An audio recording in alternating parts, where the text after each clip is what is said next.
बेटी से बहू तक का सफ़र। मैंने जो पहली बात सुनी वह एक रोना था। मैंने खुद को ज़ोर से रोते हुए सुना, जबकि किसी ने बहुत सावधानी से मुझे साफ़ किया और गर्म कपड़े में लपेट दिया। इसके बाद मुझे पसीने से लथपथ एक महिला के हवाले कर दिया गया, जिसकी आँखों में दर्द और खुशी के आंसू थे। उसने मुझे चूमा और कहा, मेरी बेटी। मुझे पता चला कि वह वही थी जिसने मुझे महीनों तक खिलाया, मुझसे बात की और मेरी देखभाल की। मेरी माँ।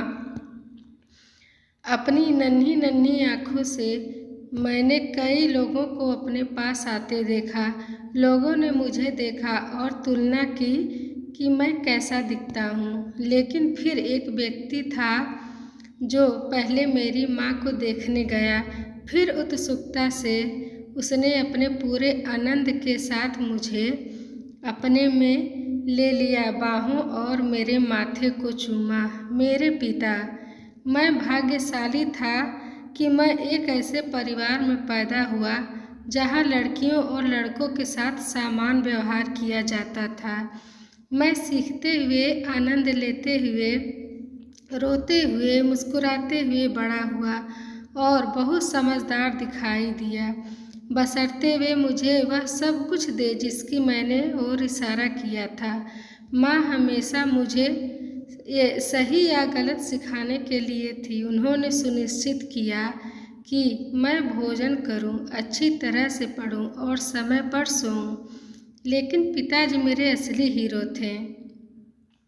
उन्होंने यह सुनिश्चित किया कि मैं बहुत सारी चॉकलेट खाऊं, खेलते समय खिलौनों को ब्रेक दूं, बहुत सी चीज़ों की मांग करूं, और यह मेरे लिए था।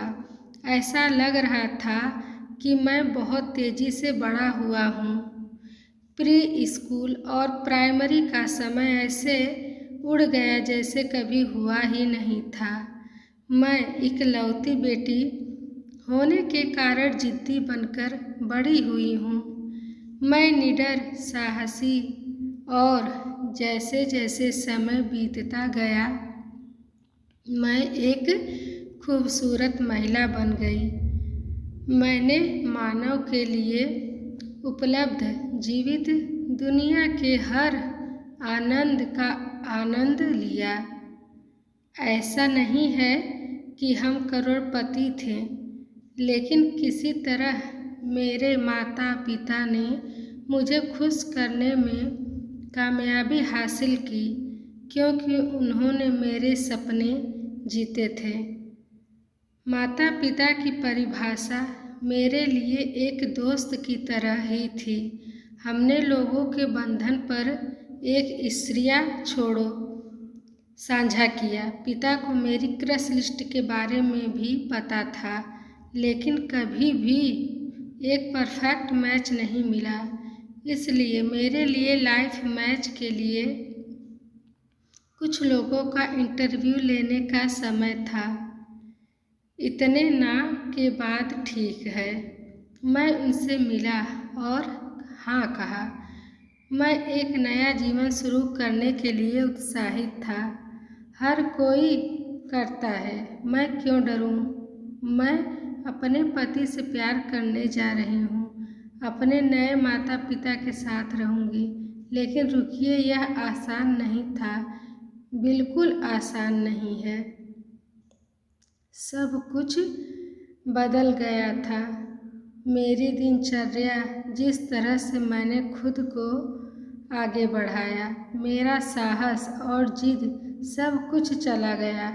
ऐसा नहीं है कि मेरे पति और ससुराल वाले मुझे ये सब करने के लिए मजबूर कर रहे थे, लेकिन उन्हें मुझसे बहुत उम्मीदें थी। वे चाहते थे कि मैं वह बनूं जो मैं नहीं थी। मुझे उनसे बस एक उम्मीद थी, मैं सिर्फ मैं बनना चाहती थी। कभी कभी मैं देर से उठती थी, जिससे मेरी सास का मूड पूरे दिन खराब रहता था। मैं जहाँ भी जाती हूँ, मेरे ससुर चाहते हैं कि मैं साड़ी में लिपटी रहूँ, जो मुझे असहज लगता है। पति बहुत प्यार कर रहा है, इस पर कोई सवाल नहीं है, लेकिन मैं नहीं चाहती कि वह मेरे संघर्ष को जाने, क्योंकि वह समय के साथ मेरे और मेरे युद्ध के बीच सैंडविच होगा। फिर समाज है जो चालाकी से गपशप के लिए प्रकट होता है और मेरी पहले से जली हुई सब्जी में मसाला मिलाता है। मैं शायद ही कभी समाज के बारे में चिंतित थी, क्योंकि उनके दोहरे व्यक्तित्व हैं। मुझे जो चिंता थी वह मेरा परिवार था। अभी कुछ महीने ही हुए थे और मेरी सास ने पूछा कि मैं प्रेगनेंसी के लिए जॉब से छुट्टी कब ले रही हूँ, जो अभी तक कंसीव नहीं हुई थी। क्या यह कुछ ऐसा नहीं है जिसे एक जोड़े को तय करना चाहिए? एक बेटी के रूप में अपनी आदतों को छोड़ना मेरे लिए मुश्किल था। मैंने सोचा कि मैं यहाँ अपने पति के यहाँ ऐसा करना जारी रखूँगी। शादी जिम्मेदारियों के साथ आती है, लेकिन मैंने उन्हें एक बेटी के रूप में नहीं सीखा है। मुझे समझने और नए माहौल में ढलने के लिए समय चाहिए था। आप अपनी बहू से कैसे उम्मीद कर सकती हैं कि आपकी बेटी अपने ससुराल में जो नहीं कर सकती है? बदलाव तो होना ही है, दुनिया भर की महिलाएं करती है। मैं भी समय और आज़ादी के साथ करूँगी। नए परिवार में एडजस्ट होना आसान नहीं होता। सास बहू तुमसे बेहतर कौन जानता है। एक बेटी की आपसे यही विनती है। मैंने अपने माता पिता और अपनी प्यारी दुनिया को केवल आपके साथ जीवन भर रहने के लिए छोड़ दिया है। कृपया मेरे माता पिता बने, न कि ससुराल वाले। प्रिय पति, मैं तो सब तुम्हारा हूँ और तुम मेरे हो। मेरा जीवन तुम्हारे चारों ओर घूमता है। जीवन को आसान बनाने के लिए कृपया मेरे मित्र बने और मेरी उलझन और उदासी को समझें।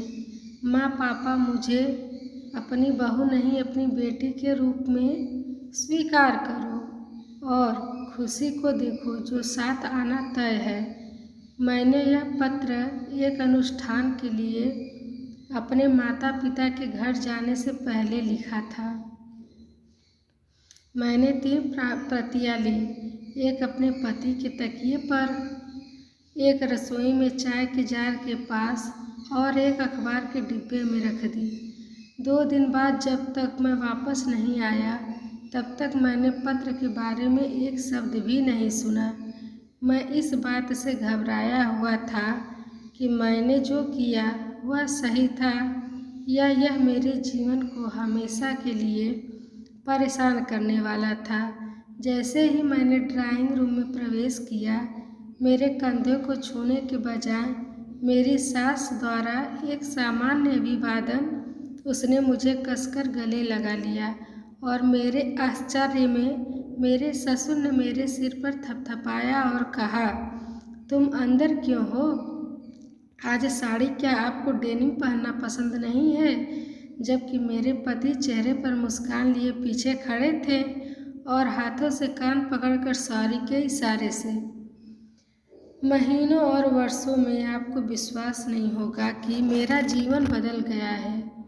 उन्होंने मेरे लिए और हमारे अस्थायी परिवार के सदस्य के रूप में खुशी बनाए रखने के लिए हर संभव प्रयास किया। उन्होंने मुझे आगे पढ़ने की अनुमति दी। मैंने वही पहना जो मेरे लिए आरामदायक था। उन्होंने मेरी आस्था और विश्वास को स्वीकार किया और मैंने भी ऐसा ही किया। एक महिला के रूप में मैंने अपने सास ससुर का दिल जीतने में कामयाबी हासिल की। यह कभी कभी आसान नहीं होता है, लेकिन थोड़ा समायोजन, समझ, धैर्य और हमेशा मुस्कुराता चेहरा मेरे लिए एक नया जीवन लेकर आया है। एक ऐसा जीवन जिसे मैं अंत तक संजो कर रखूँगी। मुझे यकीन है कि अब आप समझ गए होंगे कि एक लड़की के लिए बेटी से बहू बनने के सफ़र में आने वाली बाधाओं को दूर कितना मुश्किल होता है। माँ और ससुर को अपनी बहू को अपनी बेटी के रूप में स्वीकार करने की आवश्यकता है।